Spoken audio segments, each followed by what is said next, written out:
සිකී බුදුරජාණන් වහන්සේ ලෝකෙට පහළ වෙච්ච පිංගුතුනේ.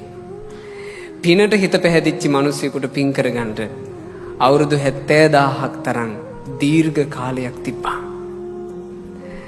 කුසල් වඩන්න හිත පැහැදිච්ච මිනිස්සුෙකුට කුසලයක් වඩා ගන්න අවුරුදු 70000ක් තරම් දීර්ඝ කාලයක් තිබ්බා. හැමදාම බුදුරජාණන් වහන්සේ උදෙසා මලක් පූජා කරන මිනිස්සෙක් හිටියා කියලා හිතමු. ඒ මිනිසයාට හැමදාම මල් පූජා කරගන්න අවුරුදු 70000ක් තරම් දීර්ඝ කාලයක් තිබ්බා.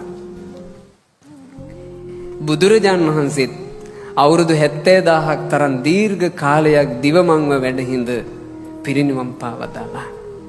කියනෝ මෙහෙම ධම්ම මේඝම් පවස්සෙත්වා තුන්ලොව දහම් වැස්සෙන් තෙමා සනසවා තේම ඊත්වා සදේවකේ දෙව් මිනිස් ලෝක සත්වයාගේ සසර ගිනි දහම් අමා වැස්සින් නිවා කේමන්තම් පාපයිත්වාන බිය රහිත වූ අමා මහ නිවන කරා ලෝ සතුන්ව කැඳවා නිබ්බුතෝසෝ සසාවකෝ සිකී බුදුරජාණෝද පිරිනිවන් වැඩියේය. අනුව්‍යංජන සම්පන්නං දෙතිස් මහා පුරුෂ ලක්ෂණත් 80ක් වූ අනුව්‍යංජන ලකුණිනුත් යුතු ඒ සිකී බුදුරජාණන් වහන්සේගේ සොඳුරු පිං ලකුණු ඇති බුදු සිරුරත් මහණෙනි අතුරු දහන් වී ගියා. නනු රිත්තා සබ්බ සංඛාරා. ඉතින් මහණෙනි සියලු සංස්කාරයෝ තුච්ච බව හිස් බව සත්‍ය නොවේද?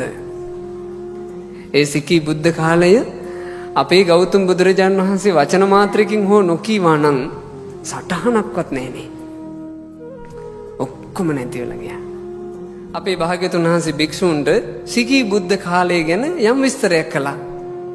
අහං තේන සමයේන අරින්දමෝ නාම කත්තියෝ. මහණෙනි මං ඒ කාලේ අරින්දම කියලා රජෙක්. සම්බුද්ධ පමුකං සංඝං අන්නපානේන තප්පයින් මම සම්මා සම්බුදුරජාණන් වහන්සේ ප්‍රමුඛ ඒ භික්ෂු සංඝයාට මහා ඉහලින් දානයක් පූජා කළා. බහුන් දුස්සවරන් දත්වා ඒ සිකී බුදුරජාණන් වහන්සේ ඇතුළු සංඝයාට කෝටි ගණන් සිවුරු පූජා කරගත්තා. අලංකතං හත්තියානං සම්බුද්දස්ස අදාසෙන් මං රන්දෙන් ආරියෙන් අලංකෘත කරවපු හස්ති යානාවක්.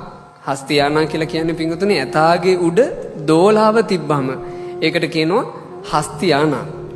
ඒ කාලේ රාජවරු එහෙම ගමන් කරලා තියෙන්නේ ඕන් ඔය හස්ති යානාවල. ඇතාගේ උඩ පෙරලෙන්නේ නැති විදිහට හොඳට හයි කරපු දෝලාවක් වගේ එකක් තියෙනවා. ඔය නිකන් ඔළුවට ගන්නකො මේ හස්ති යානාවක් මේ වගේ නෙමෙයි. නමුත් නිකන් අද ඔය කට්ටිය අර සෆාරි එහෙම යන්නේ. ඒ හස්ති යානා නෙමෙයි. ඒක ඉතින් නිකන් අටෝප එකන්නේ. ඒ කාලේ හස්ති යානාව කියලා කියන්නේ ඇතෙක් උඩ හදපු සුව පහසු යානා සහිත යම් ග්‍රහයක්. ආන් එහෙම අලංකෘත හස්ති යානාවක් අරහත් සම්මා සම්බුදුරජාණන් වහන්සේට බෝධිසත්ව අරින්දම රජු පූජා කළා. හත්යානං නිම්මිත්වාන කප්පියන් උපනාමයෙන් ඒ හස්තියාගේ උසට මම බුදුපාමොක් සංගරුවනට කැපවෙන්න නොයේක් දේ පූජා කළා. අර ඇතාගේ උසට වෙනකන් ගොඩ ගහලා කැප පිරිකර පූජා කළා. ලස්සන වචනයක් කියනවා. පූරයින් මානසං මයිහං නිච්ඡන් දල්හ පමුට්ටිතං මං මගේ හිත පිරෙනකන් දම්පෙන් පූජා කළා. ඒ කවුද කියන්නේ? අපේ බෝධිසත්වයෝ. ගෙවාගෙන ආපු සසරේ උන්වහන්සේ දන් දීපු විදිහ ගැන ලස්සන වචනයක්. මම්මගේ හිත පිරෙනකන් දම්පෙන් පූජා කළා.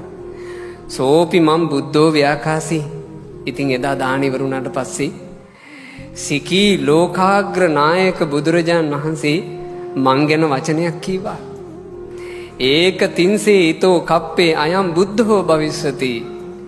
මේ අරින්දම රජු මින් 31 කල්පයක් ගෙවි ගොස් උදා වෙන කල්පයේ සම්මා සම්බුදුරජාණන් වහන්සේ නමක් බවට පත්වන්නේය කියලා නියත විවරණේ දුන්නා.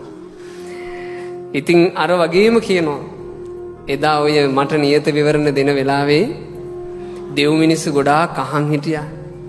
ඒ කට්ටිය සතුටු වුණා. සමහරු ඔල්වරසන් දුන්නා, අත්පොළසන් දුන්නා, සමහරු සාධකාර දුන්නා. ඒ අස්සේ අර විදිහටම කට්ටිය කියලා තියෙනවා. මොකද්ද?